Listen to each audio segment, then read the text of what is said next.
அஸ்ஸலாமு அலைக்கும். இன்றைக்கி வந்து கேக் வீடியோ இல்லை, ஒரு வாட்டர்மெலன் செடி வீடியோ தான் பார்க்க போகிறோம். இந்த செடி வந்து பசங்க சாப்பிட்டு தூக்கி போட்ட சீட்ஸ்லேருந்து வந்தது. இந்த இடத்துல மண்ணு கூட இல்லை, ஜல்லிக்கல் போட்டு புல் வளரக்கூடாதுன்னு போட்டு வச்சுருக்கோம். அதுலேருந்து எப்படியோ முளைச்சி வந்துருச்சு. பாருங்கள் பிஞ்சு எவ்வளோ அழகாக இருக்குன்னு. இதை சேஃப்டி பண்ணுறதுக்காக கம்பியெல்லாம் போட்டு பிஞ்சு அடிபட்டுறக்கூடாதுன்னு கல்லில் பட்டு அடிபட்டுறக்கூடாதுன்னு கவரு பேப்பரு இதெல்லாம் போட்டு சேஃப்டிக்காக வச்சுருந்தேன். கொஞ்ச நாளையிலே நல்லா வளர்ந்து வந்துருச்சு. நல்ல ஒரு 7-8 செடியில் வந்து 3-4 செடி தான் வந்துச்சு. அதுலேருந்து 7 பழம் பக்கம் கிடச்சிருந்துச்சு. நல்லா வளர்ந்துருந்துச்சு.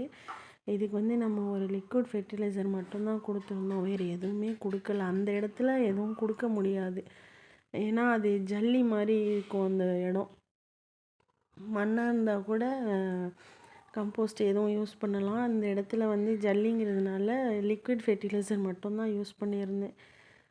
நல்லா வளர்ந்துருந்துச்சு. இந்த ஒரு பழம் மட்டும்தான் கொஞ்சம் ஒரு பக்கமாக வளராமல் அந்த சைடு மட்டும் வெள்ளையாக இருந்துச்சு. அந்த இன்னொரு பக்கம் வந்து நல்லா வளர்ந்துருந்துச்சு சிகப்பாக.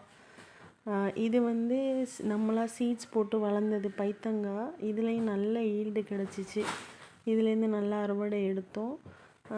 அதுக்கப்புறம் இதில் வந்து ஒரே ஒரு செடியில் மட்டும்தான் ஒரே ஒரு காய் மட்டும்தான் நல்ல பெரிய காய், 4.5 கிலோ பக்கம் இருந்துச்சு. மற்ற எல்லாமே வந்து 3.5 கிலோ 2.5 கிலோ இந்த மாதிரி தான் இருந்துச்சு.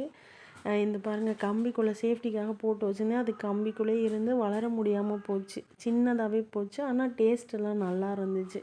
இந்த இப்போ காமிக்கிற இந்த ஒரு பழம் மட்டும்தான் 4.5 கிலோ இருந்துச்சு. நல்ல வெயிட்டு, நல்லா பெருசாக தண்ணி தான் இருந்துச்சு. இந்த ஃபஸ்ட்டு ஒரு கவரில், பிரியாணி கவரில் வச்சுருந்த பழம் தான் இந்த பழம். அப்புறம் இதுலேருந்தே சீட்ஸ் எடுத்து நம்ம இந்த தடவை போடலாம் அப்படின்ட்டு எடுத்து வச்சுருந்தேன். 4 விதை போட்டிருந்தேன். அதில் 4மே வந்துருச்சு, முளைச்சி. ஒன்று வந்து பசங்க உடச்சிட்டாங்க. அதை வந்து தோட்டத்தில் வைக்க போகிறேன் இன்ஷால்லா. அது எந்த அளவுக்கு வளருது, க்ரோத் எந்த அளவுக்கு இருக்குன்னு இன்ஷால்லா நெக்ஸ்ட் வீடியோவில் பார்ப்போம்.